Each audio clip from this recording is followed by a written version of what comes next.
ప్రసాద్ బెహ్రా అవును అరెస్ట్ చేశారు, దానిపై మీ ఒపీనియన్?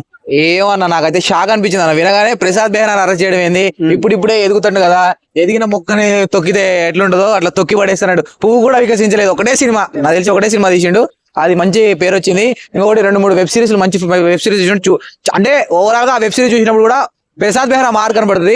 అంటే ఎదుగుతండ్రా అన్న టైంలో ఇదైతే చాలా బ్యాడ్ మార్క్ అనుకోవచ్చు. నిజంగా చాలా మంది యూట్యూబర్స్ కానీ ఫేమ్ ఎవరికైనా వస్తుంది అంటే మరీ హై రేంజ్ కాకుండా చిన్న రేంజ్ లో ఉన్న వాళ్ళు ఎవరు వచ్చినా కూడా ఈ అమ్మాయిల వల్ల వాళ్ళైతే నాశనం అయిపోతారు. మరి గతంలో చూసుకుంటే హర్ష సాయి గానీ, ఓకే సాయి చంద్ గానీ, ఈ టైప్ ఆఫ్ అందరికి ఇలా జరుగుతున్నాయి. మరి ఏ విధంగా చూస్తారు అంటే అన్న దీంట్లో నేనైతే చెప్తున్నా, నేను మగవాళ్ళ సపోర్ట్ అంటే 90% అయితే వాళ్ళ తప్పు ఉండదు అన్న. ఏంటంటే వీళ్ళు బాగా ఫేమస్ అయి ఉంటారు. ఫేమస్ అయినప్పుడు అమ్మాయిలు మెసేజ్ పెడతా ఉంటారు. ఇక 100-150 మంది ఫేమస్ అవ్వగానే మెసేజ్ పెడతా ఉంటారు. ఆ మెసేజ్ చూసి ఒకటి కనెక్ట్ అవుతుంది. కనెక్ట్ అయ్యి ఆ కలవడం అది ఇది అయిపోయింది, అన్న అయితే అట్లా కలుస్తా ఉంటారు. ఆ కలిసిన టైంలో ఎక్కడో ఒక తేడా కొడుతుంది. తేడా కొట్టగానే పోయి కేసు పెడుతుంది. ఆల్రెడీ బెదిరిస్తుంది, నా డబ్బులు నాకు ఇంత డబ్బులు కావాలని చెప్పేసి, నాకు ఇంత అమౌంట్ కావాలి, అది కావాలి, ఇది కావాలని బెదిరిస్తుంది. మనోడు ఎక్కడో అక్కడ తేడా కొడుతుంది, కథం తీసుకుపోయి స్టేషన్ వేయడం. కానీ అది కరెక్ట్ కాదు. ఎందుకంటే ఆ రిలేషన్షిప్ అంతా ఉండి ఒక సంవత్సరానికో 2 సంవత్సరాలకో మళ్ళీ అప్పుడు కంప్లైంట్ పెట్టడం అది కరెక్ట్ కాదన్న.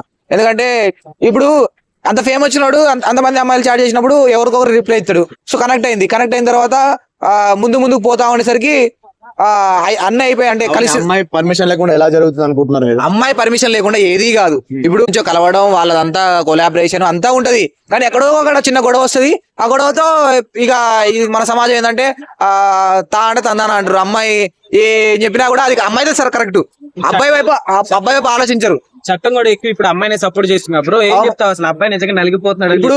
ఇప్పుడు నిజంగానే ఒక అబ్బాయి ఇప్పుడు కింద చేయి పెట్టేది అని అంటే ఎంత సిలిగా చూస్తారు. ఫస్ట్ మగవాడు చెప్పుకోవడానికి సిగ్గుపడతాడు. కానీ అమ్మాయిలు ఈ మధ్య తెగించారు. ఏది అంటే ఒకప్పుడు పరుగు పెద్దమ్మా దూరం అయిపోవచ్చు కదా, పరుగు పెద్ద దూరం పోవచ్చు కదా.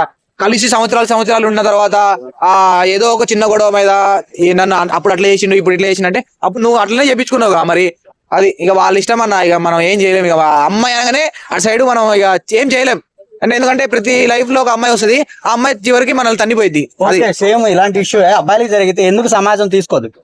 అబ్బాయిలు పట్టించుకోరన్న. ఫస్ట్ ఏమైంది రా, చేయి పెడితే ఏమైందాడా అని అంటారు.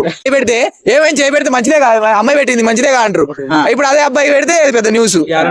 అది అట్లా వాళ్ళు ఇక ఏంటంటే ఈ కొద్దిగా పేరు ఏదైనా వస్తుందంటే ఇక వాడు అవసరమైతే బాత్రూమ్ లో పోవాలి కానీ అమ్మాయి జోలికి పోవద్దు.